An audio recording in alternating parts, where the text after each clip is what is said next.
Hola de nuevo. En este vídeo se va a recorrer una de las partes de la pasión de Jesús que corresponde al momento en el que se le coloca encima el patíbulo desde donde estaba en el pretorio romano hasta el Calvario donde realmente acaba siendo crucificado. Todo ese trayecto vamos a ir recorriéndolo a la luz de lo que se ha encontrado dentro de la sábana santa y por lo tanto veremos si lo que dicen los evangelios es cierto y si coincide también con lo que se solía hacer con los datos que se tienen hasta el momento en el derecho romano sobre este tipo de torturas con este tipo de ríos. Bien, este camino a la cruz, este Via Crucis, los condenados debían llevar sobre sus hombros, desde el lugar donde se dictaba la sentencia hasta el lugar donde se les crucificaba, debían llevar un madero, que como habéis visto en la parte de historia de las torturas de la que se empleaban en el Imperio Romano, dentro de este mismo canal, veréis que se llamaba patíbulo y que este patíbulo pues, se llevaba sobre los hombros, es decir, no se llevaba como sobre un hombro o sobre el otro, sino que se cargaba sobre los dos y además al reo se le ataban las manos a este patíbulo, con lo cual el reo quedaba absolutamente a merced de la gravedad, cualquier traspiés que pudiera dar, porque caía completamente de bruces y además de su propio peso también debía acompañar el peso del tablón que llevaba detrás y por lo tanto además de no poder poner las manos para parar el golpe, pues os podéis imaginar cómo llegaban de desfigurados estos reos a la zona donde se les iba a clavar en la cruz. Bien, los condenados iban, según el derecho romano, según lo que dice Tácito en sus anales, iba custodiado en los cuatro flancos por cuatro soldados y junto con esos soldados aparecía también un centurión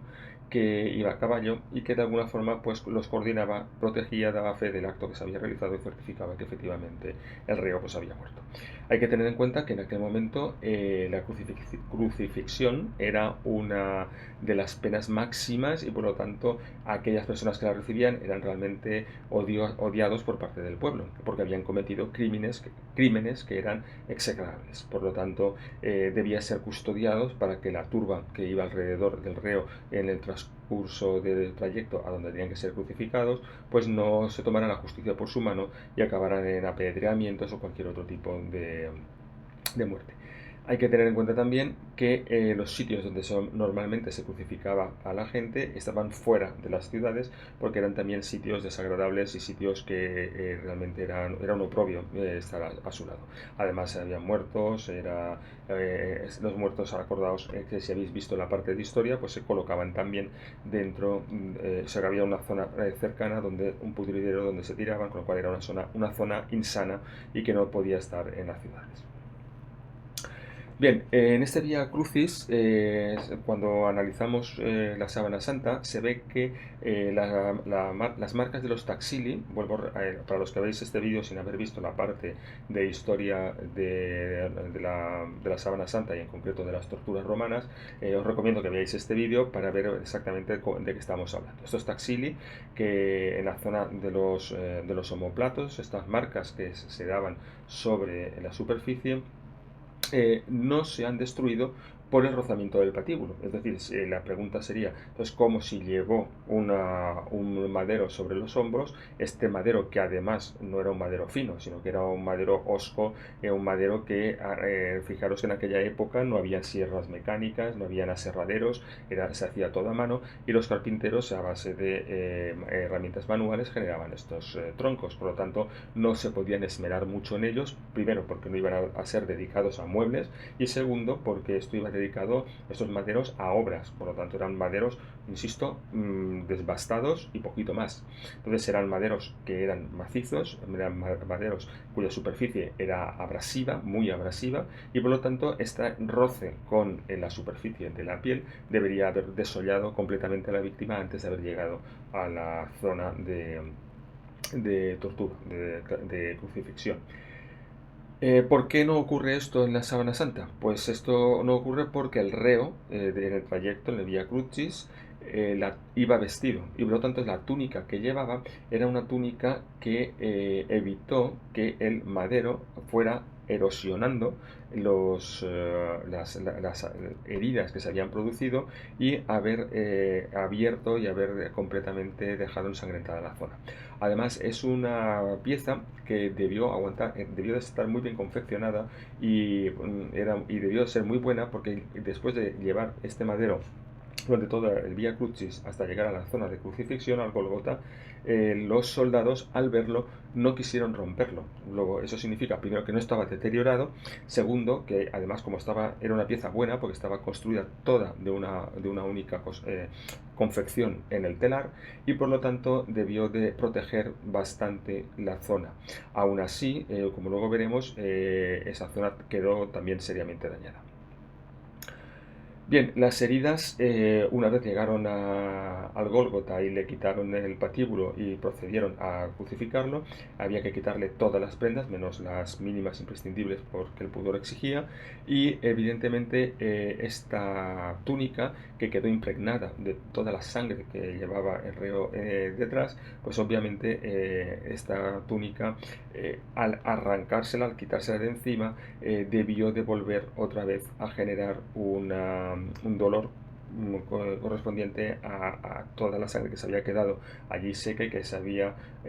pegado junto con las heridas. La sensación debió de ser algo semejante a una especie de quemadura bastante amplia. Tened en cuenta que el dolor de las quemaduras no es tanto por la profundidad de ellas, sino cuanto por la extensión de la superficie que toca. Cuanta más extensión toca, más terminales nerviosas, y por lo tanto el dolor es más intenso. Este es uno de los dramas que tiene realmente la gente que es quemada o que tiene algún tipo de abrasión importante sobre la piel. Bien, el patibulum no era enteramente horizontal sobre las espaldas, sino que para evitar que el reo, incluso si tuviese fuerza o viniera alguien que pudiera ayudarle, pudiera huir y facilitar esa ayuda, el patíbulo lo que se hacía era se inclinaba a un lado, en este caso, según la síndrome, parece ser que estuvo inclinado hacia el lado izquierdo, y se ataba este patíbulum con una cuerda al extremo izquierdo de la pierna, el extremo izquierdo del patíbulum al tobillo, por ejemplo, de la pierna izquierda, de forma que el reo iba forzado y impidía el caminar. De alguna manera, el que corriera mucho podría impedir o podría hacer que tuviera un traspié. Entonces era una técnica para evitar que el reo pudiera escapar de alguna manera. La pierna izquierda de la síndone, por encima del tobillo, se observan que hay unas líneas sangrientas y que suben desde la parte inferior hacia la interior hacia la exterior, por delante y por detrás de la pierna. Las piernas, hay que tener en cuenta que habían sido duramente castigadas por la flagelación, y que el roce de esta cuerda, aunque en la zona posiblemente no hubiera ningún taxili hubiera golpeado allí, sí que la sangre que fue cayendo a lo largo de este camino, tened en cuenta que las piernas iban forzando, y esa forzada pues iba también generando que se abrieran algunas heridas y sangraran también. Por lo tanto, posiblemente esa zona quedó bastante empapada también con sangre, no solo por el propio rozamiento con la superficie de la piel de la zona, sino también por la sangre que hubiera caído a lo largo del trayecto. El profesor Cordiglia, que es una de las personas que analizó esta zona con más intensidad, observa que hay una zona vasta, escoriada, contusa, de una forma casi rectangular, que se extiende oblicuamente de arriba abajo y de fuera a adentro en unos 10 por 9 centímetros. Es decir, sobre el hombro derecho que tiene una zona que llama la atención respecto de otras zonas que no han sido abrasadas en el cuerpo de este reo. Hay otra zona de iguales características que también se observa en la zona escapular izquierda, es decir, que de alguna manera confirma que efectivamente el tablón fue en horizontal y fue escoriando y fue rozando y fue erosionando la zona, no tanto como podría haber sido con piel desnuda y con una piel que había sido lacerada, sino a través pues, de esta ropa que llevaba el reo. El profesor Cordiglia dice que sobre esta zona han gravitado a través de alguna vestidura un instrumento que debió de ser rugoso, de considerable peso, algo vasto y contundente, de aproximadamente unos 14 centímetros de espesor, que era móvil, es decir, este objeto se desplazaba y generaba esta rozadura que finalmente acabó generando esta quemadura por rozamiento. y que de alguna forma allanó, deformó y volvió incluso a abrir algunas lesiones producidas por los taxilis en esta zona de la flagelación. Obviamente los labios de estos taxilis pues son distintos de los labios que se aprecian en otras zonas de la sábana santa, y produjo posiblemente pues nuevos sangrados, nuevas heridas y nuevas excoriaciones que no aparecen en otras zonas del reo en esta sábana. Se ha estimado que aproximadamente, teniendo en cuenta la talla del hombre de la síndone, los brazos abiertos de esta persona cogidos a un madero podrían ser o alcanzar 1,65 m aproximadamente, el palo transversal pues posiblemente estuviera en torno a, o podría haber llegado a pesar casi 65 kilos. Esta persona de 1,85 m que está en la síndone podría haber pesado pues los 70-80 kilos tranquilamente, con lo cual era un peso realmente exagerado para lo que tenía que llevar un reo, y realmente por poco que caminara debió quedar extenuado, razón por la cual el reo, después de haber sido lacerado, que ya de por sí era una tortura enorme, hizo que tuviese momentos de debilidad en este traslado, y que, tal como cuentan los evangelios, pues llegara a caer hasta 2 veces y finalmente no pudiera ni siquiera llevar el madero, y tuvo que ser auxiliado por Simón de Cirene, que fue el que realmente acabó llevando este madero a la zona de crucifixión, al Gólgota.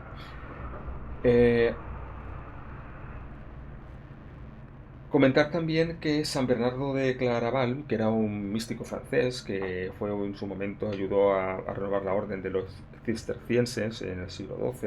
XII, esta persona que es santa de la Iglesia y era un místico, y tuvo algunas revelaciones místicas por parte de Jesús en algunas de sus oraciones, ¿no? Entonces él le preguntó en su momento cuál fue el mayor sufrimiento que él había tenido en este Vía Crucis, y Jesús le respondió que su mayor sufrimiento es uno que no se recordaba, pero todo el mundo va a las llagas de Cristo, a la crucifixión, a la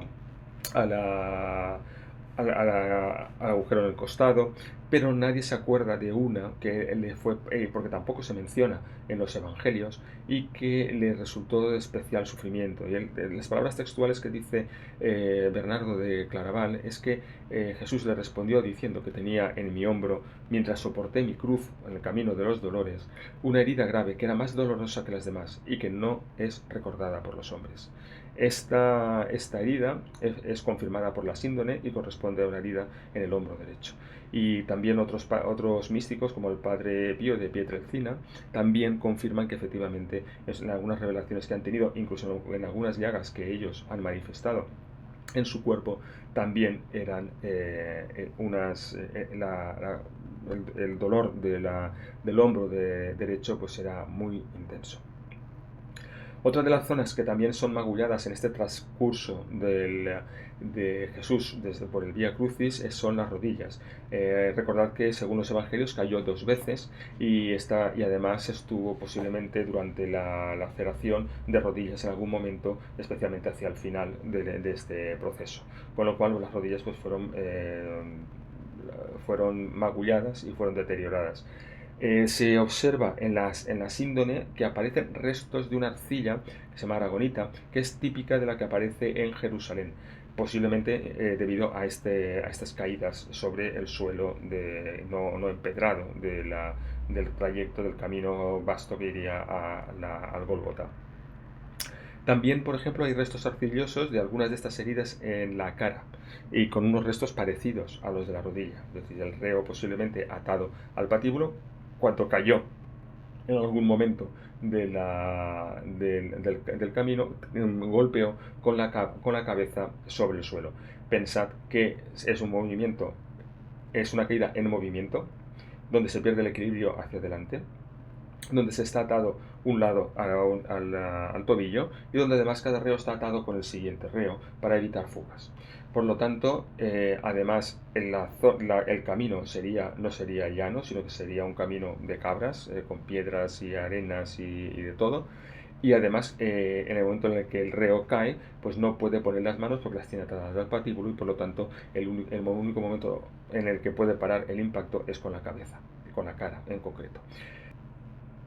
Otra de las zonas que también se ha observado en la Sábana Santa que están fuertemente erosionadas y fuertemente dañadas es la parte del talón. Fijaros que no estoy hablando del agujero de los clavos sobre los pies, sino que estoy hablando del talón. Es decir, ahí aparece una zona con la piel muy erosionada,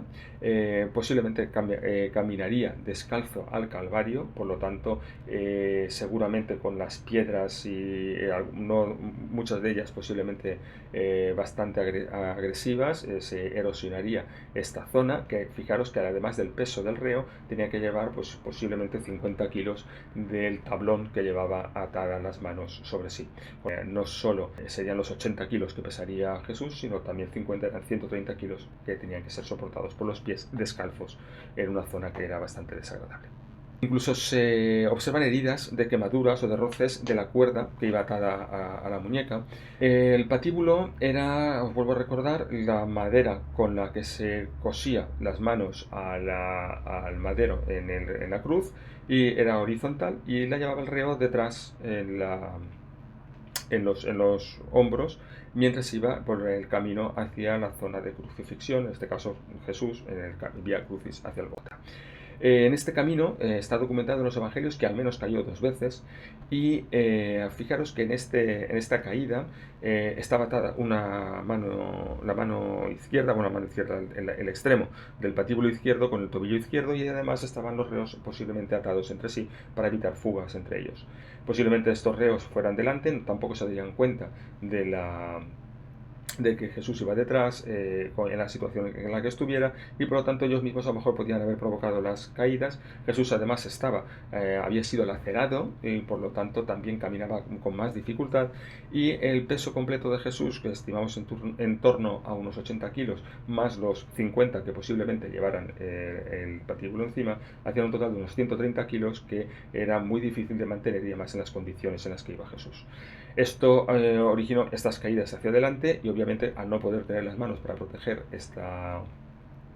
caída, todo el golpe se recibía directamente en la cabeza. En el caso concreto de la síndone queda muy patente que hay un golpe con posible rotura de pómulo derecho, y también al recibir el golpe en la cara,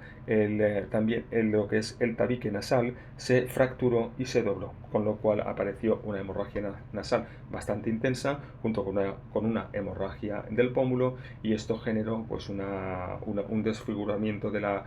la cara pues bastante patente. De hecho, pues en las profecías de Isaías, del siervo de Yahvé, se habla de un hombre ante quien se vuelve el rostro. Tenemos en España a Juan Manuel Miñarro López, que es catedrático de la Facultad de Bellas Artes en Sevilla, que basándose en los hechos y en las afirmaciones que aparecen en la Sábana Santa, ha generado algunas esculturas de Cristos sindónicos. Entonces, aquí podéis ver un detalle de la cara de este Cristo sindónico de Sevilla, en el que aparece pues desfigurado y con sangre, con las heridas del pómulo, con el tabique nasal ligeramente girado, en fin, pues una persona, un reo realmente pues torturado hasta la muerte. Bien, en este Vía Crucis seguimos aquí con el Cristo sindónico de Miñarro, con un detalle un poco más general para que veáis ese casquete como hubiera sido. Recuerdo también es la discusión sobre el casquete que tenéis en el otro vídeo, en el de historia de las torturas. Fijaros un poco recordando lo que dice Isaías de este reo que va a renovar la fe en Israel, ¿no? Dice, no hay hermosura en él, ni esplendor, lo veremos, mas sin atractivo alguno para que lo apreciemos. Despreciado, desechado de los hombres, varón de dolores, experimentado en sufrimiento, y como que escondimos de él el rostro. Fue menospreciado y no lo estimamos, ciertamente llevó él nuestras enfermedades y sufrió nuestros dolores. Pero nosotros lo tuvimos por azotado, como herido y afligido por Dios. Mas él fue herido por nuestras rebeliones, molido por nuestros pecados, por darnos la paz. Cayó sobre él el castigo, y por sus llagas fuimos nosotros curados. Es decir, está hablando del hombre de la síndone cientos de años antes de que a Jesús de Nazaret lo llevaran al Gólgota. Bien, toda esta información y algunas y las que corresponden a otros temas podéis encontrarlas dentro de estas páginas web, que son un poco las más representativas, las más serias y las que posiblemente pues, os den esta información de una forma más detallada, más organizada y más rigurosa. También todas las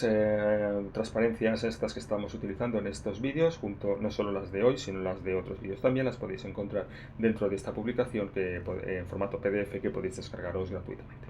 Nada, pues nos vemos en el siguiente vídeo, que ahí ya se hablará sobre la crucifixión y se hablará sobre lo que es el descuelgue y el entierro de Jesús, según lo que dice la síndone. Bien, pues nada, nos vemos en el siguiente vídeo.